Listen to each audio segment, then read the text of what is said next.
He looked me dead in the eye and said, "People like you don't save anyone." And the room laughed, just like they always do. But if they knew what I'd done, if they knew who I really was, they would have swallowed those words before they ever reached me. My name is Katie. And that night, their cruelty finally collided with the truth I'd buried for years. Lake Winlow hadn't changed. The snow still piled high along the roadside like silent barricades, and the old pine trees still leaned the same way they always had, as if bracing for another long winter. When I pulled into my Uncle Jim's driveway, the warm glow from his windows washed across the yard, making everything look softer than it really was. Pretty. Almost. But I knew better. I knew exactly what waited on the other side of that door, the familiar choreography of roles everyone had agreed on years ago. They were all gathered for Lila's wedding weekend, buzzing with energy before the big day. She floated around the living room in a new dress, every hair in place, every gesture timed for maximum charm. Mark stood beside her like a spotlight in human form, recounting stories from the station that made everyone lean in a little too eagerly. He spoke with an ease that told me he was used to being listened to. The moment I stepped inside, the script began. How was the flight? Deek. Must be cold. Still doing that job with the department. Each question delivered with the same polite rhythm. Each answer taken as confirmation that nothing about me had changed since the last holiday gathering. I nodded, smiled, let their assumptions settle into the spaces they'd always occupied. I slipped into the last chair at the table, the one that never belonged to anyone but somehow always belonged to me. From there, I watched the orbit of attention swirl around Lila and Mark while I stayed precisely where everyone expected. Dinner was warm, the room was cheerful, but beneath it all, the same quiet pressure pressed against my ribs, the unspoken rule that I should remain small so the evening could keep its shine. I had no intention of disrupting anything tonight, but arrogance has a way of finding its moment, and as I listened to the rising laughter around me, I felt it gathering, waiting for the exact second to strike. Dinner shifted almost instantly once someone asked Mark to tell the story the one he clearly waited all night to be invited to share. He sat up straighter, rolled his shoulders back, and the entire table quieted as if he were about to recount a medal ceremony. Forks froze midway. Even Lila rested her chin on her hand like she'd heard it 100 times and still couldn't get enough. He went straight into the red port explosion, the shriek of metal collapsing, the ceiling trembling over their helmets, the black chemical smoke rolling through the corridors. He painted it so vividly the room turned still. Every detail delivered with the kind of bravado a man earns from being applauded too often for the same story. But I knew those details for a different reason. I set my fork down slowly, letting my pulse even out as he described the exact moment the West Wing folded. The numbers he mentioned, the timing, the shift, the direction matched perfectly with what I'd watched on my screens 3 years ago. His team trapped in Shaft 3B, the heat blooming too fast in the corridor ahead, the point where a single misstep would have ended them, because I had been the one watching them disappear and reappear in blotches of heat. I had been the one who told them which way to go. Mark didn't know that. He also didn't know he was stitching every breadcrumb of my buried memory right into the center of his performance. He leaned back, basking in the attention, and added that the voice guiding them sounded like a seasoned man, apparently the type whose tone had seen things. A man, he insisted, because no woman would sound that calm when the ceiling was coming down. Everyone nodded along like that made perfect sense. I let myself smile small, controlled, inward. Not because any of this was funny, but because a strange realization clicked into place. Mark had absolutely no idea he was giving me back fragments of my own story, and he was doing it with full confidence that it never belonged to me in the first place. It didn't take long before the spotlight on Mark dimmed just enough for someone to remember I existed. Someone asked about my work, but Lila cut in before I even inhaled. Katie's probably drowning in paperwork. Those analyst types lose it if the copy machine jams. The table cracked up, the kind of laughter that lands before anyone checks if it should. I took a sip of water, letting the cold steady my breath, while the familiar sting settled low in my chest. I could have mentioned the hours I'd spent locked inside a concrete room watching a bomb timer blink towards 0, but no one was asking for that kind of truth. Not here. Not from me. Then, like she always tried to help but never chose the right words, D. Carol chimed in. She said Lila once told her I wasn't built for real danger, that I was the safe one, the type who'd never last in a situation where decisions carried actual consequences. Lila didn't even blink, just shrugged, as if confirming a fact everyone already accepted. A quiet understanding crawled over me then. They didn't just misunderstand what I did. They needed me to stay small so Lila could keep shining bright. The Redport Secrets. Mark didn't know that was one kind of wound, but the way my own family shaped the narrative of who I was, that was the deeper cut, the one that had been bleeding for years, and I could feel both wounds, past and present, beginning to line up perfectly, like two storm fronts preparing to collide. The room glittered with the kind of warmth that never reached me.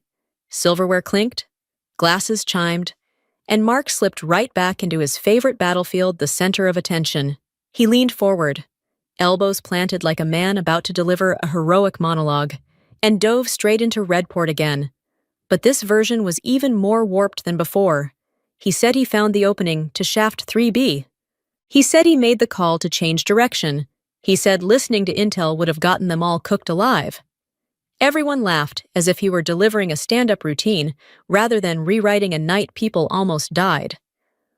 Lila touched his shoulder with that smug sort of affection, the kind meant to remind everyone she'd won some prize.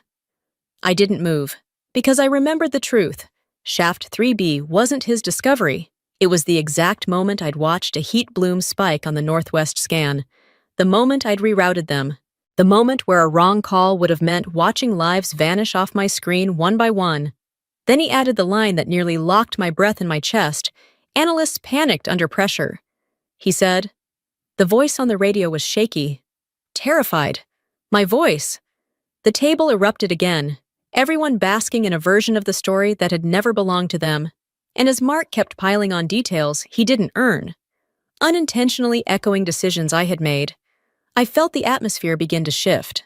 His embellishments were getting too close to the truth, so close he didn't see the cliff edge he was walking toward. I stayed silent. But my silence wasn't submission this time. It was the crack before the break. It happened just as plates were being cleared. Mark stood abruptly, straightening himself like a man preparing for a speech. He reached into his pocket and pulled out something wrapped in a black cloth. The room quieted almost instantly, drawn into his gravity. He said he carried it everywhere, a reminder of the night he almost died. When he unwrapped it, my pulse stuttered. A charred piece of metal, warped at the edges, darkened by fire. I recognized it immediately, not because I had touched it, but because I'd watched it fall on thermal imaging seconds after I warned them to move left. Now it sat on the table like a piece of the truth had been dropped between the dinner rolls. Guests passed it around reverently. When it returned to Mark, he added the detail that sealed the moment they'd found it at the West Junction, right after the radio redirected them. The West Junction, the exact location I had flagged, the exact call he was claiming as his own. I lifted my gaze and didn't look away this time. Lila laughed, trying to cut the tension, asking if I'd ever seen anything that intense before. Her voice dripped with condescension, but it barely registered. My fingers rested on my glass, the cold grounding me as everything aligned, every lie, every detail, every memory. The game had shifted. And for the first time all night, Mark sensed it. The mood around the table shifted so abruptly, it felt like someone had dimmed the lights. Lila set her fork down with a theatrical flourish, turning her engagement ring under the glow like she was preparing to take center stage. She looked straight at me, a practiced sweetness coating her voice as she asked what I actually contributed, while Mark risked his life for others. The room quieted, waiting for whatever performance she'd rehearsed in her head. She tilted her chin, smiling with that polished cruelty she'd perfected since childhood, and wondered if I spent my workdays pushing spreadsheets. The mockery was gentle enough to look like a joke, but sharp enough to slice exactly where she meant it to. My mother let out a soft chuckle, one that said she'd heard this kind of commentary before and never questioned it. My uncle nodded along, as if Lila had simply pointed out an obvious truth. Their eyes drifted toward me with a familiar blend of amusement and dismissal, the look people give when they believe they already know your limits. and want you to stay within them. Then Mark joined in, laughing as though he were sharing an innocent anecdote. He talked about how people in support roles panicked easily, how smoke made them gag, how real action separated those who could handle pressure from those who folded under it. He said it casually, carelessly, without thinking for even a moment that someone at the table might find the words heavy. His confidence pulsed through the room. Every nod of agreement dug the blade deeper. I held his gaze, and something inside me settled not in defeat, but in recognition. They weren't interested in learning who I was or what I'd done. They'd spent years building a version of me that made them feel secure in their roles, and they clung to that version even when reality brushed against it. Then Lila leaned forward, eyes gleaming with the pleasure of delivering a final blow, and asked if I had ever saved anyone.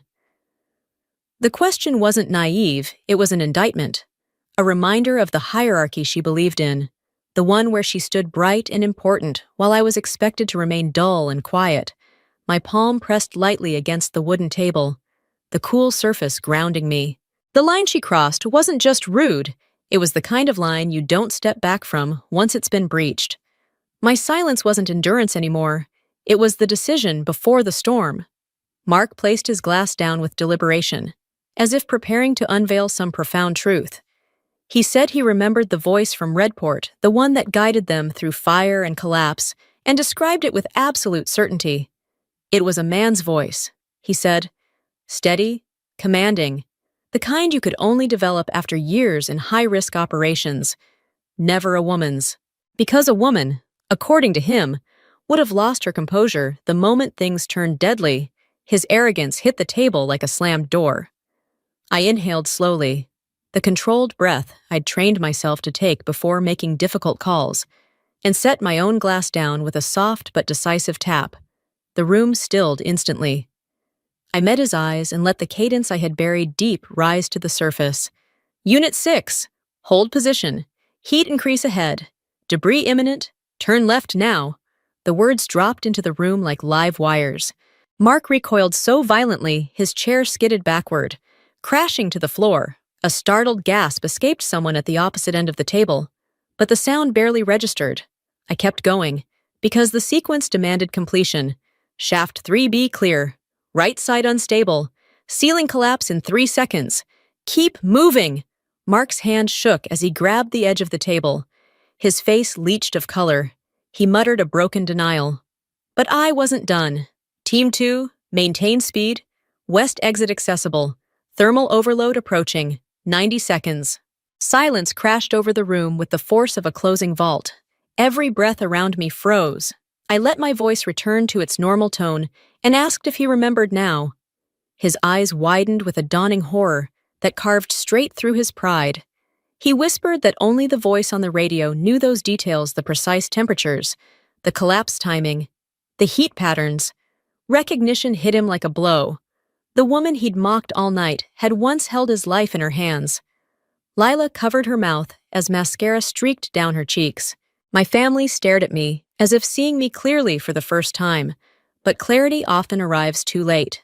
The air was thick with the truth they'd spent years avoiding, and now that truth was loose, irreversible, and burning its way through every lie they had ever told about me. There was no putting it back. Mark stared at me as if the entire room had vanished, leaving only the memory of red heat, falling metal, and the voice that pulled him through it. I watched the moment the realization hit him slow at first, then sharp enough to crack through every lie he'd repeated tonight. For years he'd imagined a seasoned man guiding him out of that inferno. Now he was seeing the truth in front of him, and it shook him to the core. His breath came unsteady as he finally managed to speak. You were the voice, the one who let us out. I let the silence hold a beat before I asked if he remembered the temperature spike on the east side. Seconds before the ceiling came down. His eyes widened. That detail had never appeared in any official report. Exactly, I said. I wasn't writing reports. I was making the calls. The table went still. Even the air felt frozen. Lila jumped up, accusing me of ruining her night, her voice cracking under the weight of her own fear. I reminded her she'd asked if I'd ever saved anyone. Now she knew. Mark's shoulders sagged under a truth he couldn't escape. You saved my life, and I mocked you for it. I didn't comfort him. I didn't need to. You survived. That was the point. And the room saw me, truly saw me for the first time. The air in the room tightened until it felt heavy enough to hold in my hands. Mark looked at me like he was bracing for judgment. But that was never mine to give. All I had ever offered him then and now was the truth. His voice trembled when he finally spoke, each word fragile, as if admitting it out loud might fracture something inside him. He said he had believed he was the one leading his team that night, that without him they would have been lost. The shame in his eyes wasn't about the lie itself, but about realizing he'd repeated it so often he'd built his identity around it. I nodded, slowly, letting him steady himself. I told him he wasn't wrong about the courage it took to enter a burning building. He had pulled a teammate from a blocked hallway. He had risked his own safety. Nothing could take that away from him. But the leadership he claimed hadn't belonged to him, and using that night as a weapon against others was the part he had to face. Silence exploded around us like a shockwave. Lila hurried forward, grabbing his hand, trying to drag him back into the story where she still held the spotlight. She insisted he didn't need to listen to me, that I was humiliating her on purpose. Her voice cracked under the weight of a truth she couldn't outrun. Mark pulled his hand from hers, not harshly, but with a finality that made her flinch. He said he did need to hear it, and so did she. He reached into his pocket, pulled out the charred piece of metal, and placed it in my palm. The warmth of his hand lingered for a moment before he let go. He said it had never belonged to him, that it had always belonged to the person who guided them through the dark. Lila's face twisted, disbelief turning to panic. She demanded to know what that meant for her, for them, what he intended to do with their future. Mark exhaled, the kind of long-waited breath a man releases when he can no longer lie to himself. He said he couldn't marry someone who built herself up by tearing others down, especially not when the person she belittled had once kept him alive. Lila's scream tore through the silence. She threw her napkin to the floor and ran upstairs, the slam of the bedroom door echoing like the final crack of something breaking open. My parents lowered their gazes, unwilling to meet mine, as if looking at me might force them to acknowledge everything they'd ignored for years. They didn't apologize. They couldn't. Fear had filled the space where acceptance should have been, and that fear told me everything I needed to know. I stepped onto the porch and pulled my coat close, letting the cold Minnesota air settle around me. Snow drifted down in slow, quiet flakes, landing without fuss on the railing. The steps, my sleeves steady, self-contained, not needing an audience to be real. I breathed out, watching the cloud of it disappear into the night. Behind me, the front door clicked shut. No footsteps followed. No one rushed out to call my name or offer a late apology. The house simply returned to its stillness, as if the evening's eruption had never happened. For once, that silence didn't cut. It felt like release. I walked toward my car, each crunch of snow under my boots grounding me more firmly in myself. When I slid into the driver's seat, my phone lit up on the console, an early morning assignment waiting for confirmation. A part of me warmed at the sight, not from pride, but from recognition. That was the world where my decisions mattered, where my voice wasn't questioned, where the weight of what I did wasn't measured against someone else's ego. A small smile tugged at me. Not triumph, not revenge, just truth settling into place. I eased down to the driveway, the headlights cutting clean paths through fresh snow. At the curve above Winlow Lake, I paused long enough to see the glow of the house reflected faintly across the thin layer of ice. From this distance, it looked more like a set that had been struck lights still on. Story finished. I didn't look back again. There was nothing left inside that house for me to prove or explain. No dignity I needed to reclaim. I wasn't leaving because I was hurt. I was leaving because I finally understood I didn't belong in a place that required me to be small. As I turned onto the main road, snow swirled through the beams of my headlights, soft and steady. My silence was never emptiness. It was depth, and not everyone knows how to hear it. Everyone knows how to hear it. Everyone knows how to hear it. Everyone knows how to hear it. Everyone knows how to hear it. Everyone knows how to hear it. Everyone knows how to hear it. Everyone knows how to hear it. Everyone knows how to hear it. Everyone knows how to hear it. Everyone knows how to hear it. Everyone knows how to